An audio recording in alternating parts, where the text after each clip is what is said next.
원자 모형의 변천 과정, 톰슨의 음극선 실험과 러더퍼드의 알파 입자 산란 실험을 좀 더 쉽고 그리고 생생하게 컴퓨터 그래픽을 이용해서 한번 알아보도록 하겠습니다. 자, 톰슨 이전의 사람들은 원자에 대해서 어떻게 알고 있었을까요? 1803년 돌턴은 처음으로 원자의 개념, 원자설을 제시하게 됩니다. 원자는 단단한 공 모양이라고 생각을 했었지요. 그리고 모든 물질은 더 이상 쪼개지지 않는 작은 원자로 이루어져 있다라고 주장을 합니다. 하지만 그 이후 90년 후입니다. 1897년 영국의 톰슨은 음극선 실험을 하던 도중 어떤 물질을 발견하게 됩니다. 그것이 바로 전자지요. 이 톰슨의 음극선 실험은 원자가 더 작은 입자인 전자로 이루어져 있다는 것을 알아낸, 즉 원자 안에 전자가 존재한다는 것을 알아낸 아주 중요한 실험입니다. 톰슨의 전자 확인. 자, 그럼 톰슨의 실험을 알아보기 전에 우선 이 음극선관이라는 것과 음극선이 무엇인지부터 살펴봐야 되겠습니다. 자, 패러데이란 분이 계십니다. 바로 전자기 유도 현상을 발견한 과학자지요. 융합과학을 공부한 풍만이는 다 알고 있을 것입니다. 마이클 패러데이. 공기를 뺀 유리관의 양극에다가 전압을 걸어주면 희미한 불빛이 발생한다는 것을 처음으로 확인해 놓은 그런 과학자입니다. 유리관에서 방전이 일어나기 때문이지요. 우리는 그 결과를 알고 있습니다. 바로 전류는 전자가 이동한다는 겁니다. 그래서 불빛 같은 것이 보이게 되는 거지요. 이후 많은 과학자들이 진공관에서 발생하는 불빛에 대한 연구를 계속하게 됩니다. 진공관의 진공 상태에 따라서 다양한 빛이 발생할 수 있고요. 영국의 과학자인 크록스는 자신이 만든 진공관을 이용하여 음극선을 관찰하게 됩니다. 크룩스예요. 크록스 아니면 크록스는 슬리퍼, 에스컬레이터에 막 끼는 거예요. 조심해야 되죠. 크록스, 죄송합니다. 유리관에 형광물질을 발라두게 되면 광선이 음극에서 양극으로 움직이는 것처럼 보이게 됩니다. 자, 음극에서 양극으로 움직이기 때문에 우리는 이것을 음극선이라고도 합니다. 톰슨은 그 크룩스관을 이용해서 음극선에 대한 연구를 하게 되고요. 음극선은 도대체 왜 발생하며 음극선의 정체가 무엇일까요? 톰슨은 세 가지 실험을 통해서 음극선의 성질을 알아내게 됩니다. 자, 첫째로 음극선이 지나가는 방향에 바람개비를 설치해 보겠습니다. 바람개비를 유리관 속에 넣고 전압을 걸어줍니다. 자, 어떻습니까? 바람개비가 회전을 하지요. 왜 이런 현상이 나타나게 될까요? 음극선이 단순히 그냥 빛이었다면 바람개비는 절대로 돌지 않습니다.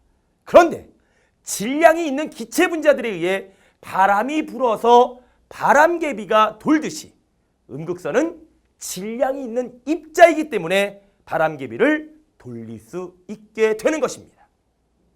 두 번째로 음극선의 진행 방향에 장애물을 설치해 보겠습니다. 장애물을 설치하면 장애물이 없는 곳에는 음극선이 도달하지만 장애물이 있는 면에는 그림자가 생기게 됩니다. 음극선이 휘거나 도중에 진행 방향을 바꾸면 이런 그림자들은 생기지 않지요. 즉, 음극선은 바로 직진성, 직진을 할 수 있는 성질이 있다는 것입니다. 세 번째로 자석을 음극선 주위에 가져가 보겠습니다. 허허! 신기하다! 뭐 신기해. 자석을 가까이 가져갔더니 음극선이 특정한 방향으로 휘어서 진행하는 것을 볼 수 있습니다. 자석은 물질에만 영향을 끼치기 때문에 음극선은 전기를 띤 물질을 가지고 있다는 것을 증명하는 것이지요. 또한 자기장뿐만 아니라 전기장을 걸어주어도 음극선이 휘어집니다. 음극선이 어느 방향으로 휘어지고 있지요? 바로 플러스 극 쪽으로 휘어지는 것을 관찰할 수 있습니다. 따라서 음극선을 이루고 있는 입자는 마이너스 전하를 띠고 있다고 생각할 수 있지요. 자, 그러면 톰슨의 음극선 실험 3가지 정리를 한번 해보도록 하겠습니다. 다시 말하면 음극선의 성질 3가지를 보는 거지요. 음극선이 바람개비를 돌리는 이유는 바로 질량을 가진 입자이기 때문이라는 것. 또한 장애물이 있을 때 그림자가 생기는 이유는 바로 그렇지요. 음극선은 직진하기 때문이었습니다. 마지막으로 자기장이나 전기장의 진행 방향이 휘는 것으로 보아 마이너스 전하를 띠는 입자라는 것을 알아낼 수 있습니다. 그렇죠. 이것이 바로 전자의 발견입니다. 음극선은 진공관에서 방전이 일어날 때 전자가 이동하는 현상이었습니다. 톰슨의 발견은 원자는 더 이상 쪼개지지 않는 입자가 아니라 전자와 같은 더 작은 입자들로도 쪼개질 수 있다라는 것을 알아낸 것입니다. 대단하지요. 따라서 돌턴의 원자 모형은 수정이 필요해졌습니다. 돌턴은 원자의 모형을 그냥 둥근 공 모양이라고 주장을 합니다. 근데 여기에 톰슨이 발견한 전자가 들어갑니다. 전자가 있는 원자 모형은 어떻게 생겼을까요? 톰슨이 주장한 것입니다. 바로 푸딩 모양의 원자 모형을 제시하게 되지요. 푸딩에 건포도가 박혀있는 것처럼, 푸딩을 모르잖아 우리가, 그지? 푸딩에 그냥 건포도가 막 박혀있는 것처럼 마이너스 전하를 띤 전자가 플러스 전하를 띤 원자 속의 건포도처럼 균일하게 퐁퐁퐁 박혀있다고 생각을 한 것입니다. 톰슨에 의해서 전자가 발견된 거지요. 그렇다면 원자를 구성하는 물질 중 원자핵, 그 원자핵은 언제 발견했을까요? 바로 전자를 발견한 1897년, 약 14년 후에 바로 1911년 뉴질랜드의 과학자 러더퍼드에 의해서 발견되었습니다. 수염도 나고 굉장히 더럽게 무섭게 생겼어요. 근데 원자핵을 발견한 거야. 이 러더퍼드의 별명이 뭔지 알아? 크로코다일입니다. 왜? 크로코다일 옷을 많이 입었어? 아니에요. 크로코다일 그 뭐니? 악어죠, 악어. 러더퍼드는 케임브리지 대학의 캐번디시 연구소에서 연구를 합니다. 그 업적을 기리는 의미에서 캐번디시 연구소의 벽에는 악어 모형까지 새겨놨어요. 대단하죠. 연구소의 그 하얀색 가운들이 전부 다 여기 라코스테 크로코다일, 미안합니다. 러더퍼드는 악어처럼 아주 집요하게 알파 입자를 금속박에 쏘는 실험을 하게 되지요. 집요한 실험을 통해서 바로 원자핵의 존재를 발견하게 된 것입니다. 말이 좋아 집요지요. 나쁘게 말하면 집착. 과학자는 좀 집착이 있어야 돼. 나도 좀 집착이 강해. 난 우리 풍마이들에게 집착이 굉장히 강하죠. 자, 그렇다면 알파 입자 산란 실험을 알아보기 위해 알파 입자가 도대체 뭐냐? 그 알파 입자가 도대체 뭐니? 그거부터 살펴봐야 되겠습니다. 그죠? 간단한 배경 지식부터 한번 살펴볼게요. 이 알파 입자라고 하는 것은 1800년대 후반에 많은 과학자들에 의해 방사성 원소들이 발견됩니다. 우리 풍마이들 부인 중에 굉장히 유명한 과학자 부인이 있어요. 퀴리 부인. Do you know 퀴리 부인? 퀴리 부부는 우라늄 광물에서 우라늄보다 더 강한 방사선을 내는 폴로늄과 라듐을 발견하게 됩니다. 러더퍼드는 이 방사선에 관심을 갖게 됩니다. 러더퍼드는 이 라듐에서 2가지 종류의 방사선이 나오는 것을 알아내고 투과성이 약한 것을 알파선, 강한 것을 베타선이라고 이름을 붙입니다. 라듐과 같이 원자 번호가 큰 원소들은 원자핵의 양성자들이 너무나 빠글빠글하게 매우 많아요. 양성자들 사이에 전기적 반발력이 매우 크지요. 매우 불안정합니다.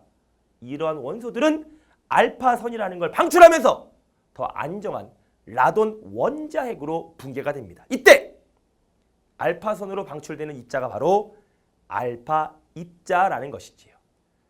알파 입자는 원자핵 2개, 즉 중성자 2개로 되어 있는 양성자 2개, 중성자 2개로 구성된 헬륨 원자핵입니다.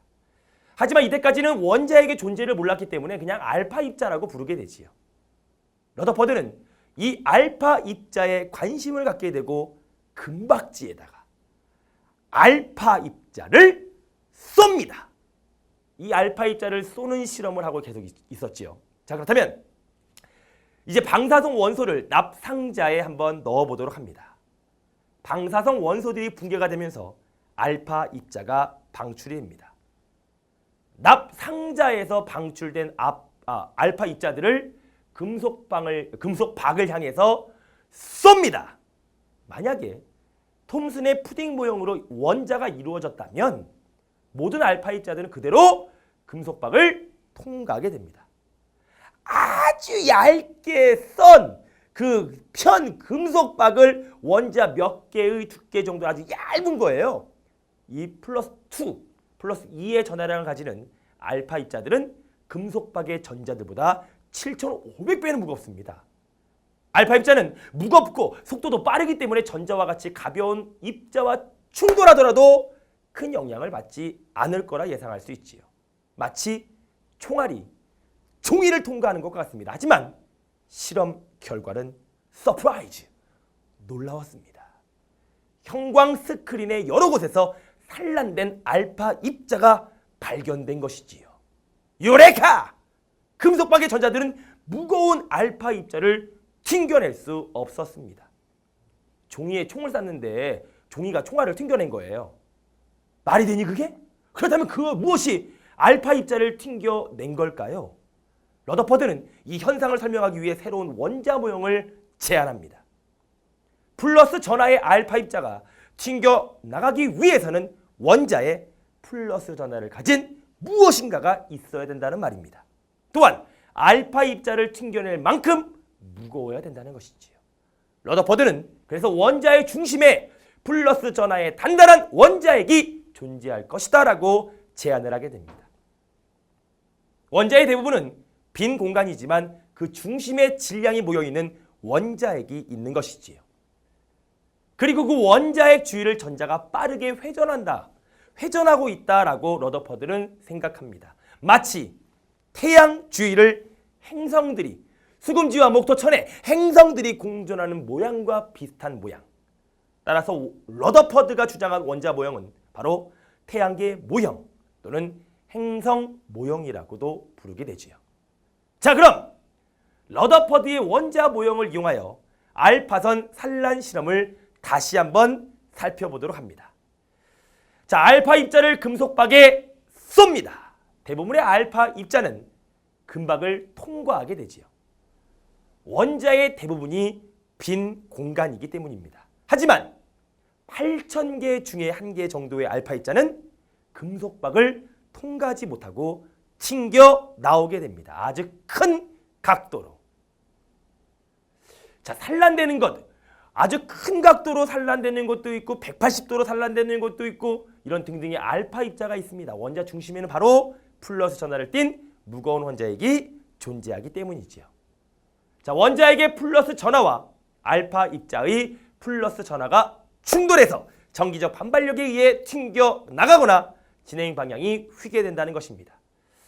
러더퍼드의 원자핵 발견은 원자의 구조를 밝히는 연구에서 매우 큰 업적을 이뤄낸 것입니다. 또한 이후 중성자의 발견 등을 통해 현재 우리가 알고 있는 원자 모형에 근접하게 되지요. 우리 풍만이들 잘 이해가 되셨는지 모르겠습니다. 처음 나온 용어들도 굉장히 많고요. 톰슨의 음극선 실험, 그런 음극선 실험으로 전자를 발견하고 러더퍼드의 알파 입자 산란 실험을 통해서 원자핵이 발견되었다는 것 꼭 기억해 두시기 바랍니다. 배경 지식을 넓히란 말입니다. 괜히 지금까지 톰슨, 러더퍼드의 실험이었습니다.